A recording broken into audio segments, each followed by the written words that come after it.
आवाज आ रही है? हेलो,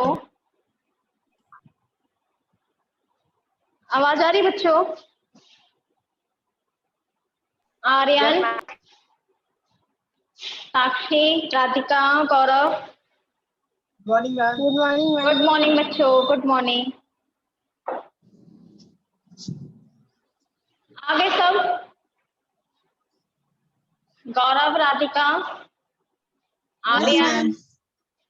चलिए, अच्छा ये बताइए, आप लोगों के पास प्रैक्टिस बुक है हिंदी वाली? No ma'am. मैम एक बार दिखा दीजिए। यही है, ये वाली प्रैक्टिस बुक है आप लोगों के पास? किसी के पास नहीं है? साक्षी, आर्यन, नो मैम। किसी के पास नहीं है? मैम लेकिन पूरी फील है। चलिए, जिसके पास है फिल है, कोई बात नहीं, जिसके पास नहीं है ले लीजिए, ठीक है। आज हम लोग प्रैक्टिस वाला करते हैं। स्टार्ट करें, बताइए।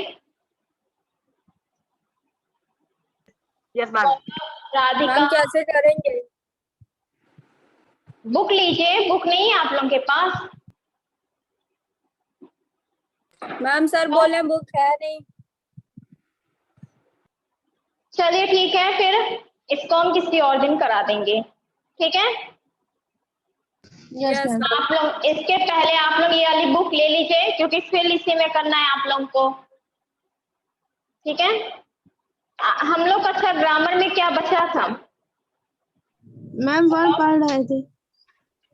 मैम वर्ण में कहाँ तक हुआ हम लोग का? मैम व्यंजन के जो 4 वो भाग होते हैं मैम, उसमें का पहला पढ़ा दी थी मैम, दूसरा तीसरा चौथे का एग्जाम्पल पढ़ाना था। सेकंड, थर्ड, फोर्थ बाकी था ना, ठीक है। तो आज हम लोग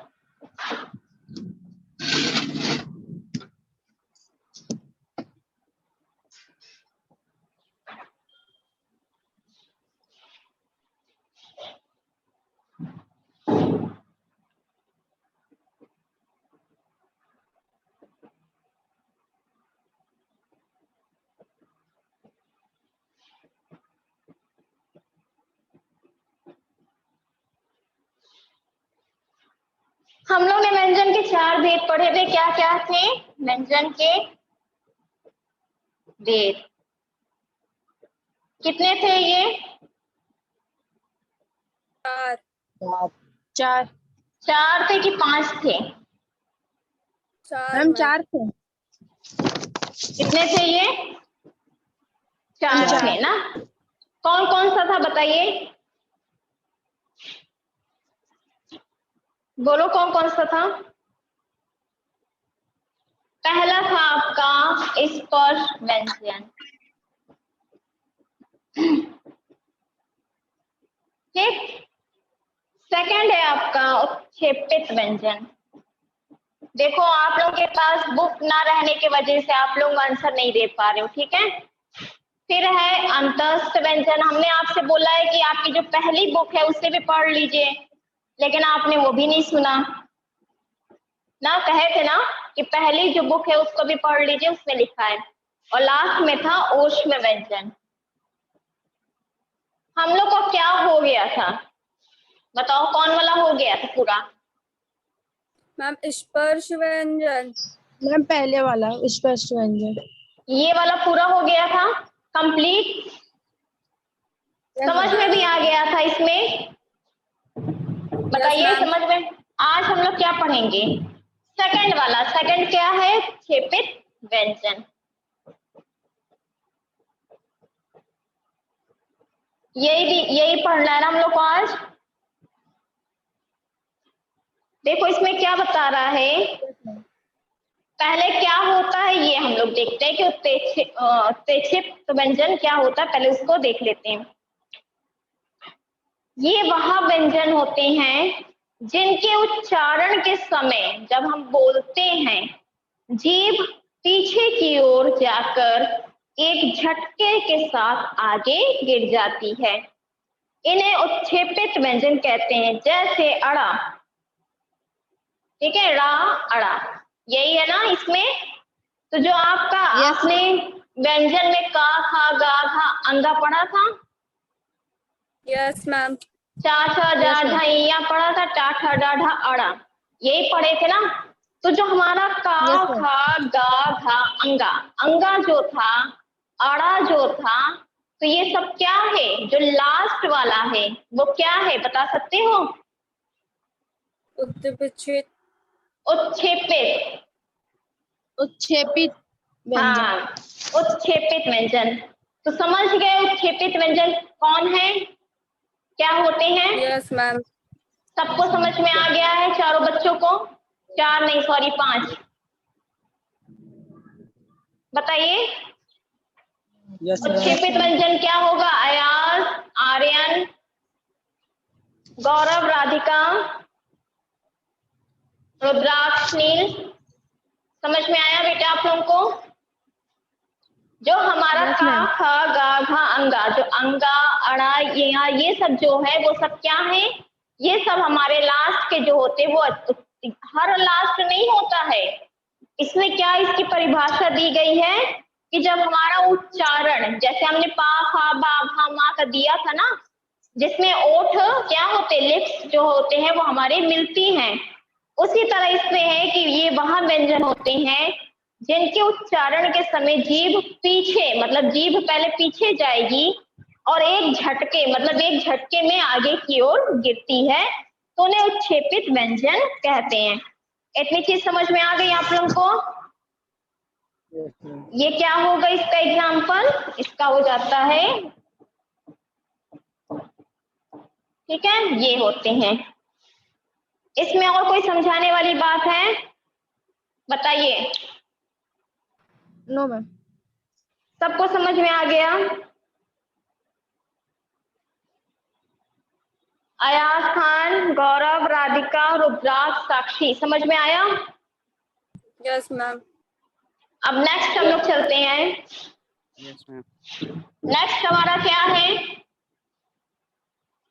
अंतस्थ व्यंजन, ठीक है, अंतस्थ व्यंजन, ठीक। इसमें क्या है, इसका पहले पढ़ लेते हैं कि क्या इसमें बताया गया है कि जिन व्यंजनों का उच्चारण, मतलब जो व्यंजन होते हैं उनका उच्चारण स्वर और व्यंजनों के मध्य का होता है। मतलब कि ये व्यंजन तो होते हैं लेकिन इनका उच्चारण किसके मध्य में होता है? स्वर और व्यंजन के मध्य में होता है, उन्हें अंतस्थ व्यंजन कहते हैं। देखो हम लोग इस टाइम पढ़ किसके बारे में रहे हैं? व्यंजन। वेरी गुड साक्षी, व्यंजन के बारे में पढ़ रहे हैं। व्यंजन के बारे में जब हम लोग पढ़ रहे हैं तो इसमें क्या बताया है कि स्वर, इसको स्वर में भी लिया गया है कि स्वर और व्यंजनों का मध्य जो होता है, क्या उच्चारण, जिन व्यंजनों का उच्चारण स्वर और व्यंजनों के मध्य होता है उन्हें अंतस्थ व्यंजन कहते हैं। ठीक, समझ गए किसे अंतस्थ व्यंजन कहा जाता है? बताइए। नहीं मैम। नहीं समझी? चलो आगे पढ़ते हैं। ऐसे व्यंजनों के उच्चारण में जीभ मुख के किसी भी भाग को पूर्णतः स्पर्श नहीं करती, इन्हें अर्धस्वर भी कहा जाता है। साक्षी तुम्हें नहीं समझ में आया? नहीं मैम। और किसे नहीं समझ में आया? रुद्राक्ष और ये गौरव, राधिका, बोलो समझ में आया बेटा तुम लोग को? Yes ma'am. गौरव, राधिका को समझ में आ गया, और तुम्हें रुद्राक्ष, नील? Yes ma'am. देखो साक्षी, हम पढ़ किसके बारे में रहे हैं? व्यंजन। तुमने कहा व्यंजन के बारे में, ठीक। हम इसके बारे में पढ़ रहे हैं, और इसमें का कौन सा पार्ट पढ़ रहे हैं बताओ? आस्था व्यंजन। अंतस्थ व्यंजन पढ़ रहे हैं। इसका कौन सा भाग पढ़ रहे हैं? 4 भागों में बांटा गया था ना, स्पर्श, उत्क्षेपित, अंतस्थ और ओष्म। तो अभी हम लोग किस पे हैं? अंतस्थ व्यंजन पे हैं। ये वाला पढ़ रहे हैं और इसके अंतर्गत इसको Yes, पढ़ रहे हैं ना, तो इसकी परिभाषा क्या कहा जा रहा है कि जिसका उच्चारण में स्वर और कौन हो प्लस व्यंजन के मध्य होता है, जिनका उच्चारण स्वर और व्यंजन के मध्य हो रहा है उसी को अंतस्थ व्यंजन कहा जा रहा है। समझ में आया? yes, ma'am. अभी तक जो हम लोग व्यंजन पढ़ रहे थे वो सिर्फ व्यंजन के बारे में पढ़ रहे थे। व्यंजन हमारे क्या थे? का से ज्ञा तक, यही है ना व्यंजन हमारे। और स्वर हमारे क्या है? आ से औ तक। तो इसमें क्या बताया गया अंतस्थ व्यंजन में कि स्वर और व्यंजन दोनों के मध्य का उच्चारण हम लोग पढ़ते हैं। अब समझी? Yes, ma'am. अब इसके बाद क्या कहा जा रहा है? अब इसके बाद क्या बताया जा रहा है?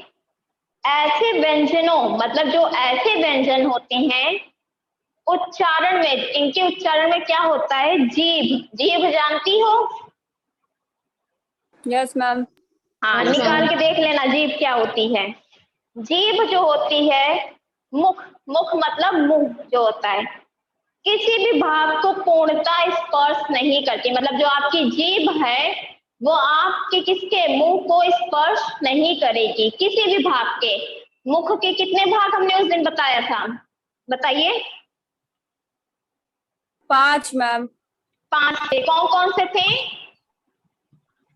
मैम जीभ, होठ, लिप्स थे ना, और कंठ था, मैम, कंठ कंठ था था, मैम, जीभ था मैम, दांत था। तालु था, तालु मतलब जीभ, मूर्धा मतलब जो अंदर होता है, ठीक है, जो जीभ के नीचे का भाग होता है, दांत था और ओठ था। यही था ना, जो ओठ होता है वो था।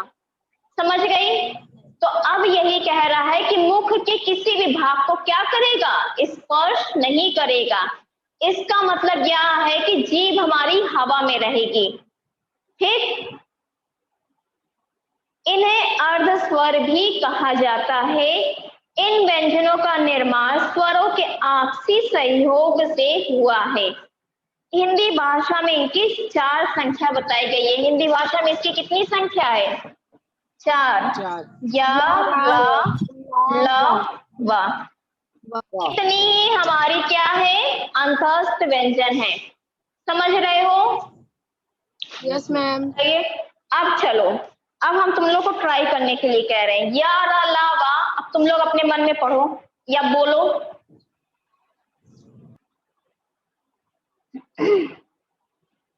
पढ़ लिए?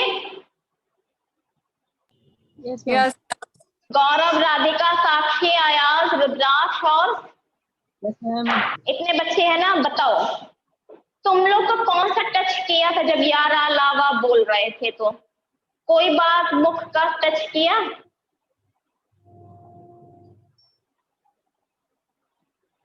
बताइए। नहीं किया ना? तो यही चीज कह रहा है। इसका मतलब हमारी जो जीभ थी वो हवा में थी। जब या, रा, ला, वा आप लोग देखो बोल रहे होगे तो हमारी जीभ क्या कर रही थी? कहीं भी टच नहीं कर रही थी। इसका मतलब वो कहाँ थी? हवा में। हवा में मतलब ऊपर मत चले जाना तुम लोग, ठीक है? आसमान वाली हवा की बात नहीं कर रहे हैं। हवा का मतलब अपने मुंह के अंदर की बात कर रहे हैं। हवा में थी, ठीक है? हवा का मतलब होता है जो ना उसका सर होता, ना पैर होता, ना जमीन, ना आसमान। ठीक, तो ये हमारी जीभ उस टाइम क्या थी? हवा में थी। तभी देखो हमारा जो उच्चारण था या, रा, ला, वा, किसी को भी मुख के किसी भाग को भी टच नहीं किया। इतनी चीज क्लियर हुई? yes, ma'am. किसी को डाउट Yes, ma'am. नहीं समझ में No, आया ma'am. हो? मतलब हम लोग का कौन कौन सा भाग हो गया? बताओ। मैम 3 हमने भाग अभी हो कौन गए। कौन 3 भाग हो गए? कौन कौन से? स्पष्ट व्यंजन, मैम स्पष्ट व्यंजन, क्षेत्रित व्यंजन और अस्था व्यंजन, और अस्था अस्थित व्यंजन। अंतस्थ है। अंतस्थ बोला जाता है, ठीक है? और अब क्या बच रहा हम लोग का लास्ट? मैं उष्पा, उष्पा व्यंजन। ऊष्म व्यंजन। क्या पढ़ती हो राधिका? मैम बताओ तुम पुरानी लोग। बुक में तो पा लिखा मैम मुंह। ऊष्म व्यंजन है बेटा। तुम क्या लिखी हो पुरानी बुक में, क्या लिखा है? मैम सही लिखा है। मैम गलत। यही लिखा होगा बेटा, ऊष्म व्यंजन। ठीक है, ऊष्म व्यंजन क्या होता है बता सकते हो?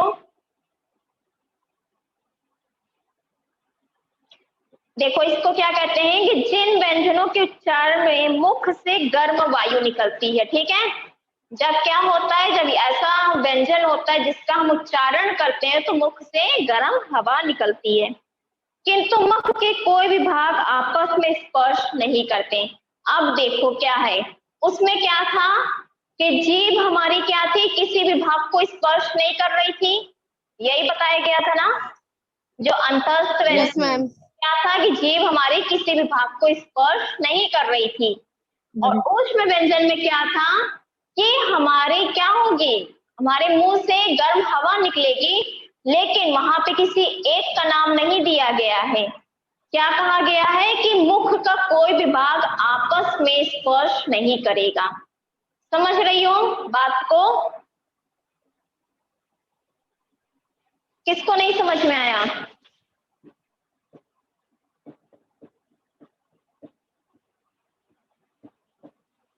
बोलो किसको नहीं समझ में आ रहा है?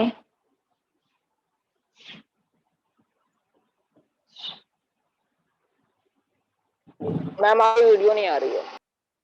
अब आ गई? No ma'am. मैम आ गई, आ गई। ये वीडियो नहीं है, ये हमारी फोटो है। व्हाइट बोर्ड तो दिख रहा था ना?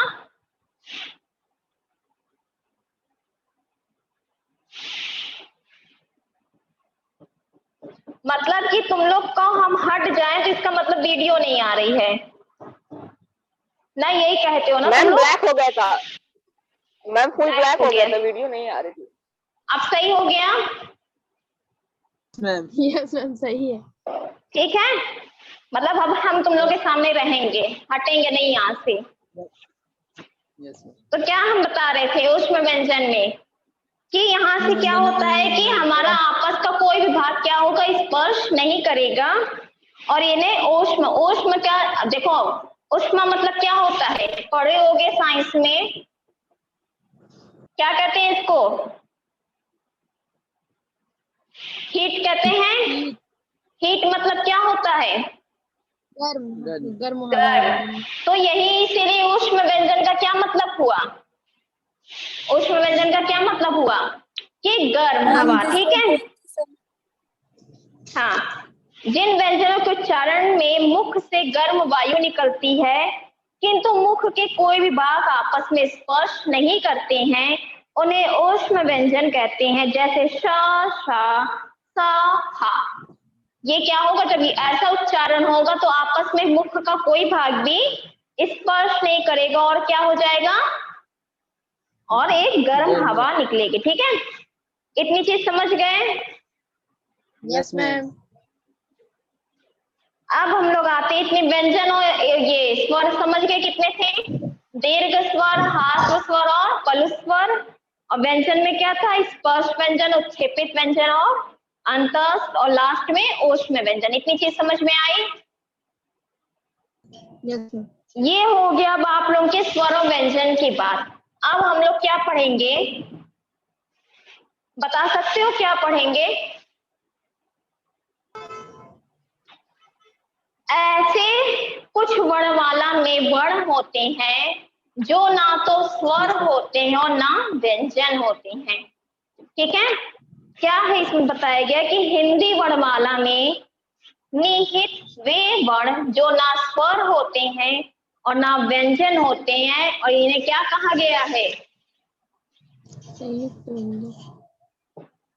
अयोगवाह। इसका क्या अर्थ होता है? ना तो स्वर होंगे और ना तो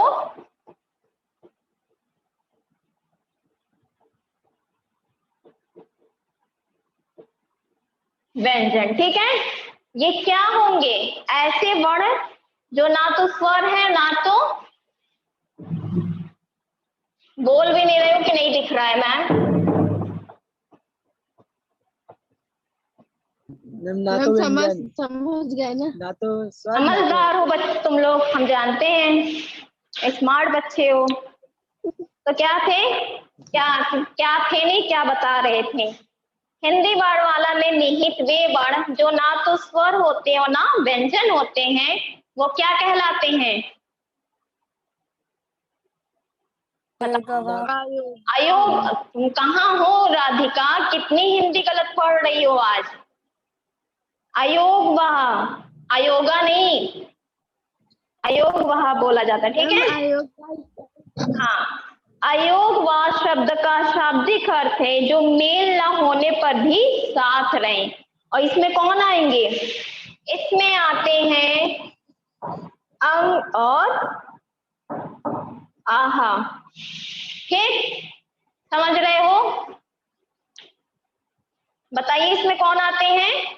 जो ये स्वर के दो अक्षर आपके जो छूट जाते हैं, आप अ तक स्वर पढ़ते हो, लेकिन जो उसके आगे का अंग और आहा होता है वो किस में आ जाते हैं? वो स्वर ना होकर वो अयोग वहा में आ जाते हैं। अर्थात अंग और आहा ऐसे शब्द हैं जो स्वर और व्यंजन ना होने पर भी ये इनके साथ प्रयोग किए जाते हैं। इतनी चीज समझ में आई? Yes ma'am. Yes ma'am. कोई दिक्कत इसमें? No ma'am. अब इसके भी अयोग वहां के भी कई पार्ट होते हैं, जैसे स्वर व्यंजन के होते हैं ना, अभी हम लोगों ने पढ़ा, उसी तरह अयोग वहां के होते। कितने होते हैं? 2। हाँ, तुक्का मारी हो ना? कितने लोगों ने तुक्का मार के बताया 2 होते हैं? मैम मैंने बताइए। मैम 3 होते हैं। वेरी गुड, जिसने 3 बताया वो सही बताया। 3 होते हैं। पहला होता है अनुस्वार, दूसरा क्या होता है? अनुनासिक, और तीसरा क्या होता है? विसर्ग। समझ गए? पहला अनुस्वार, दूसरा अनुनासिक और तीसरा होता है विसर्ग। अनुस्वार में क्या होता है? हम इसकी परिभाषा पढ़ दे रहे हैं। अनुस्वार का उच्चारण स्वर के उपरांत, मतलब कि स्वर के बाद, तथा इसका उच्चारण करते समय क्या चीज? अनुस्वार का उच्चारण स्वर के उपरांत किया जाता है तथा इसका उच्चारण करते समय नाक से ध्वनि का संचार होता है और लिखते समय स्वर तथा व्यंजन के ऊपर अंग की बिंदी का प्रयोग किया जाता है। जैसे इसमें क्या होता है? जो अंग होता है आपका, ये इसमें आता है, ठीक है। इसमें क्या आता है? अंग। समझ रहे हो? बताओ। Yes yes ma'am. मैम। ठीक, अंग का प्रयोग किया जाता है जिसके ऊपर अंग की बिंदी आती है, और इनका उच्चारण किससे होता है? नाक से, ठीक है। इसका उच्चारण नाक से होता है। चलिए अब बताइए, ऐसे शब्द कुछ बताओ जिसमें अंग की बिंदी आए। मैम बताओ। जैसे गंगा, गंगा, और क्या होता मंगल, है? मंगल। अंगूर, अंगूर खट्टे हैं।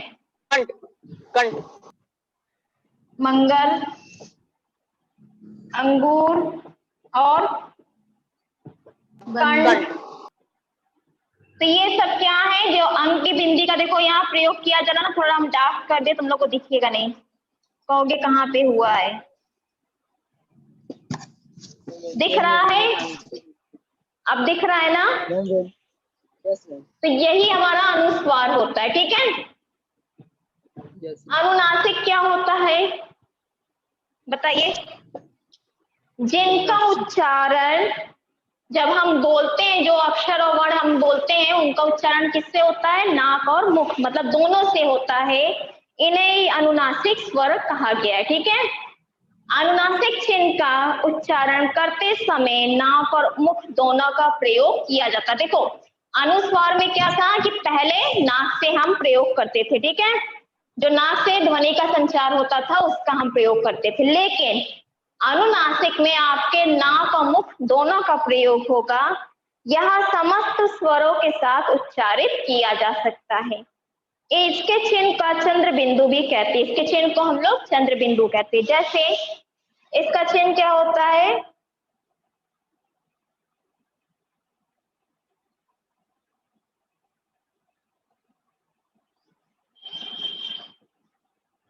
अब चंद्र बिंदु का प्रयोग करके बताओ, कोई शब्द बताओ क्या क्या होगा।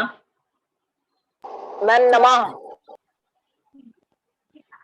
नहीं, मैम चांद। वेरी मैम गुड, आँख। चांद, चांद, आंख, दांत। और क्या होगा, मैम दांत। दांत। दांत। किसका दांत दिखा रहे हो तुम लोग, दांत, माँ, ये सब क्या है, यहाँ पे चंद्र बिंदु का प्रयोग करके हमने क्या किया, अनुनासिक स्वर का एग्जाम्पल दिया। अब लास्ट में आपका विसर्ग आता है, इसमें क्या होता है बता सकते हो, विसर्ग में इसका होता है आहा होता है, ठीक है, जो आपके स्वर में दो बच जाते हैं, एक अंग बचता है और एक आहा, ठीक है, यहाँ पे जो लिखा गया है, यही जो ये बिंदी होती है लास्ट की दो, यही विसर्ग होती है, ठीक है। अब विसर्ग का एग्जाम्पल बताओ। मैम अतः। अतः, वेरी गुड, अतः, फिर नमः। प्रातः। नमः, प्रातः, ना यही सब है। और क्या होगा, मैम छह, बताओ। मैम छह बोलो। छ,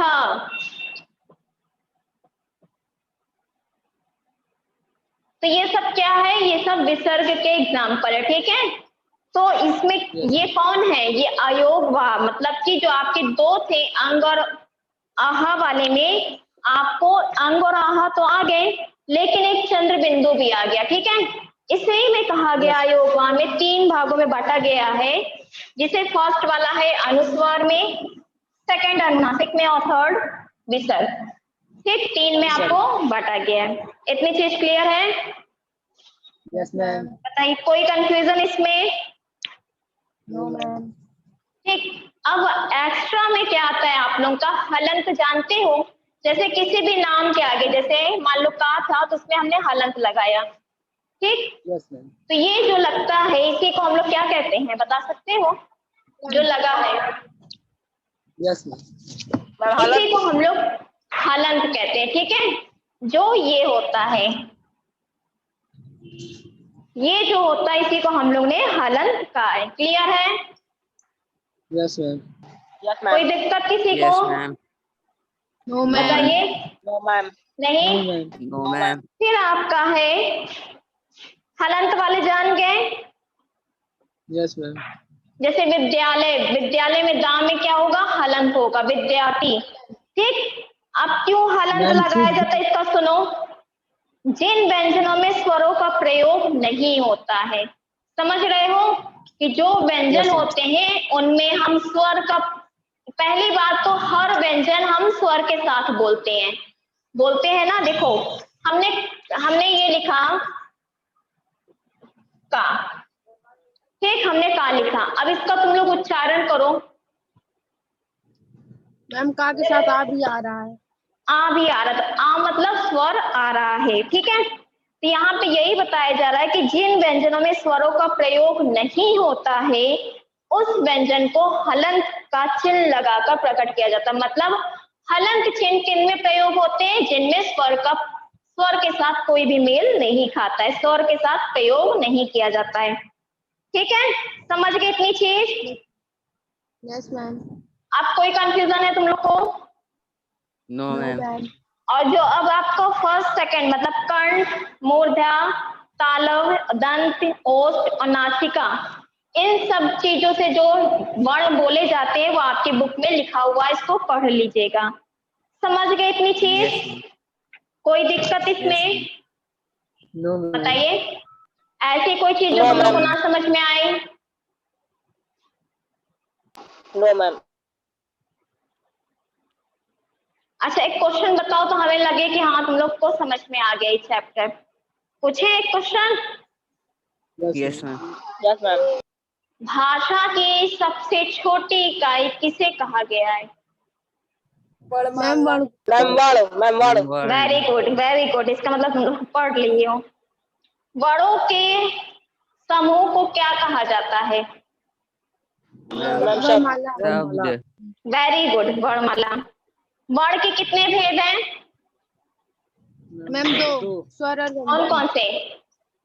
स्वर और व्यंजन।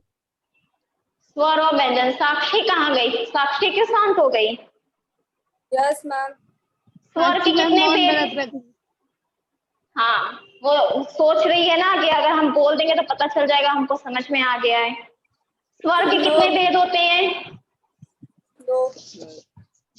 किसने कहा? दो। मैम साक्षी ने। साक्षी, स्वर के कितने भेद होते हैं?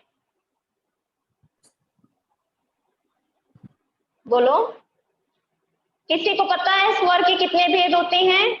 चार मैम, चार। मैम तीन। मैम तीन। तीन। वेरी गुड, तीन होते हैं। कौन कौन से? मैम स्वर, ह्रस्व स्वर, ह्रस्व स्वर, दीर्घ स्वर, फिर दीर्घ स्वर और ये- थर्ड पलु स्वर ना, यही होते हैं ना।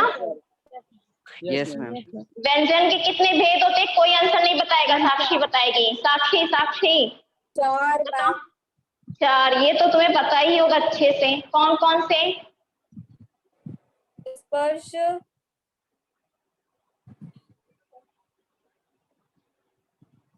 हश्म,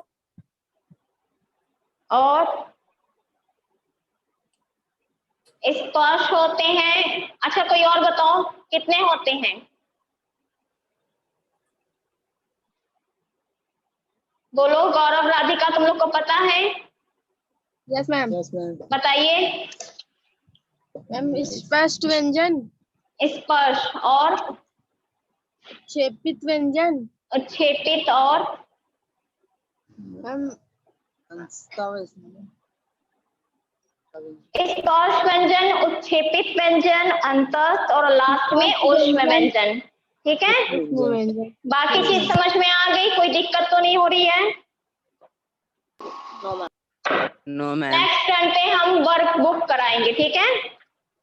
Yes, जब ma'am. नेक्स्ट क्लास होगी तो हम वर्क बुक कराएंगे। चलिए, थैंक यू बच्चों। Thank you, Thank you, ma'am. ma'am. Thank you ma'am. Bye bye bye. Ma'am. Bye, ma'am.